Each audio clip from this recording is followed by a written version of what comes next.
Let's get started. Welcome to the LinkedIn 101 webinar. Today, I'm going to take you through the basics of LinkedIn and explain the key ways that LinkedIn can be of value to you and your business. So the first thing we'll ask ourselves is, what is LinkedIn? Most people know this, but let's just go through it quickly. It's a business-focused social media site with the primary objective of professional networking. So it's about networking through work and professional networks. There are currently over 200 million users worldwide, and that is growing at a rate of over 1 million new users every single week. So it's a big deal. There are over 4 million users in Australia, and on average, the statistics say that LinkedIn users will visit LinkedIn about 5 times per week. So it's a fairly touchy social media site. In Coffs Harbour, we have currently over 10,000 users. So it's not to be sneezed at in Coffs Harbour. That's roughly 15%, which is a little bit above the Australian average. So the really big question is, what is LinkedIn good for? I've heard a lot of people say, oh, I can't be bothered with LinkedIn. It's useless. Don't get the point. So today, what we're going to do is review what LinkedIn actually can do for you. And the first and most basic thing is that LinkedIn provides you with an online billboard, and possibly also your company. Now, this is known as your profile. The thing to remember is that people are going to look for you online. They're going to meet you at a meeting, or they're going to hear about you, and they're going to go and Google you, or they're going to come onto LinkedIn and search for you. So they are going to find your LinkedIn profile. The most important question to ask yourself is, are you happy with what they see when they get there? Because this is going to be, for some people, their first impression of you. So one thing you might do is have a look at your profile strength, which is in the right column and has now had a big red circle put around it. If this is, less than half full, you really have a problem and you need to start doing something to improve your profile. You need to have a summary section. You need to have your full work history, your education, recommendations, which I'll talk about a little bit later. But you really need to have a thorough and accurate profile. Now, if you don't believe me that people are actually looking at your profile, then the thing to do is have a look just above your profile strength at who's been viewing your profile. And you'll see that it will tell you how many people have viewed your profile in the last little while. So in my case, it tells me that 6 people have viewed my profile in the last 15 days. So if I click on that, what will come up is actually further information about who's been looking at your LinkedIn site. So this is really valuable to be able to see who's actually sort of searching for you and interested in you. And top of the list is an old boyfriend, but let's forget about that. So I can see exactly who's been looking at my profile most recently. Now you'll notice that some of the information is not as thorough as others. So a LinkedIn member, we're not sure who that is. Someone at Small Fish Business Coaching, well, I think that's probably Neil, but still the detail is less.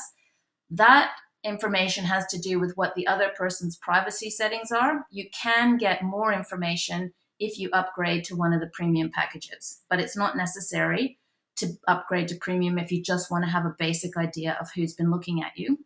You also, on this same page, get a summary of how your views have gone over time. You can have a look at how many times you have appeared in a LinkedIn search in the last week. That looks like a lot of times, but bear in mind, Stephanie Hunt is a fairly common name, so that's why it looks like a lot of people have been looking for me. But the other perhaps more interesting thing is you're able to see the industries that those people who have actually viewed your profile have come from. Now, in terms of making your profile as thorough as possible, probably one of the most important things, and something that many, many people will leave off their profile, is recommendations. Now, a recommendation is actually a way of telling the reader that what you've just said about yourself is true. So it's a way to build trust And it's an opportunity for you to show that other customers out there believe in you and believe in the quality of what you have to offer. Now, if you want to ask someone to recommend you, it's really, really easy. All you have to do is go to your profile and click on Edit Profile. When that opens, you scroll down and you get to this recommendations section, and you'll see there's a little pencil beside it. Click on that pencil and it will open this right-hand column, and then you want to click on Ask to be Recommended. When you click on that, it will take you through to this form, which you then fill out.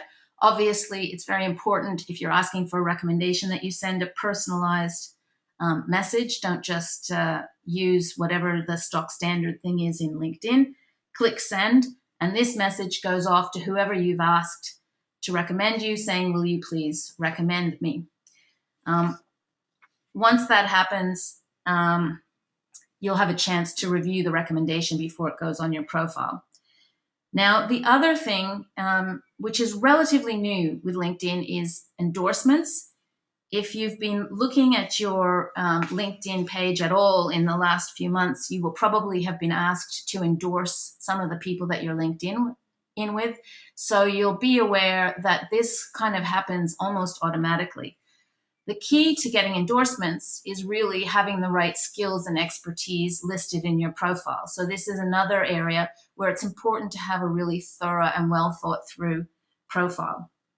Once you've done that, the endorsements should largely take care of themselves. Now, you can also set up a company profile. So here's mine for Shape Your News, which is really, I must say, quite incomplete. And I will leave really discussing the detail of this until a future webinar, but I will say that the most important thing with LinkedIn is having a strong personal profile. So before you start getting fancy with a company profile, make sure your personal profile is as good as it possibly can be, and then move on to setting up a company profile. Now, so we've said that LinkedIn is great as an online billboard. What's really exciting about LinkedIn is the way it can enable you to build networks. So let's look first at how you can use LinkedIn to keep in touch with people that you meet or people that you already know. So if you have a look under Network and click on Add Connections, as you can see here where the red circle is, the screen in front of you will come up, and that enables you to put in your email address, and LinkedIn will automatically go through your address book and find matches. You then get to say, yes, I want to link in with that guy. No, I don't want to link in with that woman. I have personally never done this because I'm always nervous that perhaps I will end up asking someone to link in that I didn't mean to. However, I know people that have tried it, and I think it can be quite a good system. What I tend to do is search for people individually. So let's say that I am looking for you, Brett. I've decided to add all the people from the link group to my LinkedIn. So I put Brett up here in the search bar, Brett Martin's name, and click search, and up come all these thousands and thousands of Brett Martins. Now, it turns out that because Brett knows some of the same people as I do, you'll see there's a little second beside his name up there. His name appears first because LinkedIn figures this is probably the Brett Martin that Stephanie is looking for. So that's great. If I was looking for a Brett Martin completely out of the blue and had no contacts in common, I might have to narrow this search down. I might have to say something like Brett Martin, Coffs Harbour, to try and get the right Brett Martin to come up first. Okay, and then I can simply click connect and obviously go through the process of asking Brett to connect. Now let's say that rather than trying to connect with someone that I have met, I want to connect with someone that I've never met. So for example, let's say that I have this brilliant marketing idea and I want to present it to Kmart. And I want to present it not just to anyone at Kmart, I want to present it to Guy Russo, who's the CEO of Kmart. So I come onto LinkedIn and I look up Guy Russo, and I find his profile. Now, there are a number of ways that I could connect with Guy Russo. What tends to happen, particularly in Coffs Harbour for some reason, is people try to use the connect button and ask Guy Russo to connect with them. Now, I personally don't recommend that. First of all, Guy Russo is unlikely to say yes to my request to connect with him. And second of all, it's really not great etiquette to be asking to connect with people that you don't really know. What is good etiquette, though, is to use what's called InMail.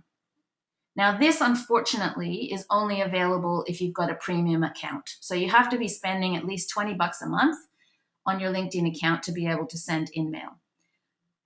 If you are a premium account member, what this enables you to do is effectively send an email to Guy Russo, even though you don't know his email address. So if you are in the business of trying to get in touch with people and trying to make contacts with people that you don't necessarily know, it's probably worth upgrading to a premium solution. But in my case, I don't do this very often, so I don't want to have to pay to upgrade. But what I have noticed is that Guy Russo is a second-degree connection. So that means that Guy Russo must know someone that I know. Now, you'll notice here that I've got a Get Introduced link here. If I click on that, what will come up is the names of the 3 people, actually, that Guy Russo and I have in common. And I can choose any one of those 3 people and ask them if they would make an introduction for me. So let's just say I click on Richard Brogue, click on Richard Brogue.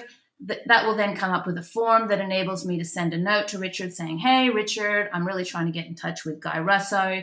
Would you mind setting up something? And then I click send request, and hopefully Richard will help me out. Now, what if I don't actually know who it is that I want to get in touch with? What if, for example, rather than trying to get in touch with a specific man like Guy Russo, I've got a brilliant idea that I want to present to people who own gyms in Coffs Harbour, but I don't actually know the names of the people that own gyms in Coffs Harbour. If I want to do that, you'll see that a red circle has just appeared at the top near the search bar. You'll see there's a tiny little word that says advanced. If I click on that, it will take me to an advanced search section. Now here I can start to refine my search. So I know, for example, that I want to talk to people in Coffs Harbour. So I'm going to say that I want people who are within 50 miles or 80 kilometers of the 2450 postcode. I know that I most likely want to talk to people that I'm either connected to or are connected to people that I'm connected to or are in groups that I'm in, because these are the people who are most likely to talk to me. So I'm going to click that. I want to talk to someone in the health, wellness, and fitness area. Now, if I had a premium account, so if I was paying $20 or more a month, I would actually be able to search based on things like function, years of experience, and seniority level. So I could say I only want to talk to people at CEO level and above, but I don't have the premium functionality. So I'm going to put a keyword in manager, and then I'm going to conduct a search. And up comes this list. Now, not everybody on this list is useful to me because the health and fitness category encompasses more than gym owners, but I can see Duncan Marchant, who is the managing director of the Coffs Coast Health Club. I can see Nicola Taylor, who's the managing director of GirlFit. So there's at least a couple of contacts there that I could try and get in touch with.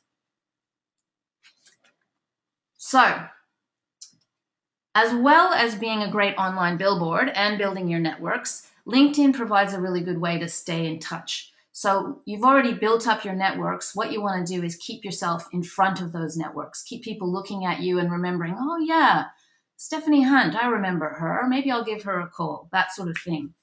So there are a couple of ways to do that. One pretty effective thing is with groups. So for example, I'm in a group with my university alumni, and that enables me to keep in touch with people in Canada who might eventually be useful to me if I ever went back to Canada and wanted to do business, not to mention it's just fun. And I'm in a social media marketing group, and that enables me to meet, but also keep in touch with people who are in this industry. But probably the most effective way to stay in touch with people and have people seeing your name in front of them all the time is to use the status update section. So post your company newsletter, post articles you write, post articles you come across that you think other people might be interested in. Post anything that reinforces your expertise and might make people notice you and think, I should have a coffee with that Stephanie Hunt. Perhaps it's time I had a blog written or whatever. So really, you should be trying to update your status at least once a week, ideally. Now, another way that you can actually use LinkedIn is either to find a job or to hire someone.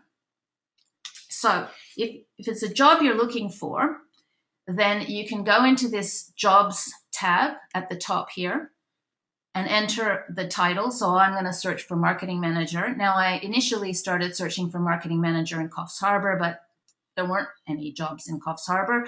So I'm going to search for marketing manager in Sydney, and up come all of these jobs, which I can obviously go through, save to a preferred file, and apply online. Now, at this stage, probably if you're looking for a job in Coffs Harbour, this is not going to be a particularly useful resource. But if you are looking for a job in a capital city, this is a great resource. It's also quite useful to use LinkedIn as a way to advertise a job that you may have in your organization. So you simply post a job, and up will come this form that you can fill in with all of the job details. Now, I draw attention to the fact that this is not a free service. So here, for example, this one is going to cost $190 for a 30-day posting. The amount you pay will depend on the duration of your posting. However, if you're looking for someone overseas, or you're trying to find someone from a capital city all the way over here in Coffs Harbour, this could be quite a valuable tool.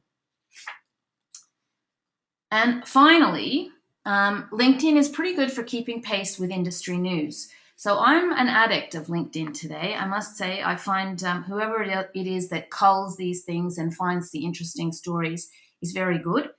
It has stories based on my own preferences, if you like. If you are finding that LinkedIn today isn't quite what you want, if you click on this All Channels button here, it will take you to this section where you can decide, I do want to have advice, or I want to have healthcare information or marketing information. You can structure LinkedIn today to suit whatever it is you're trying to do and trying to keep on top of.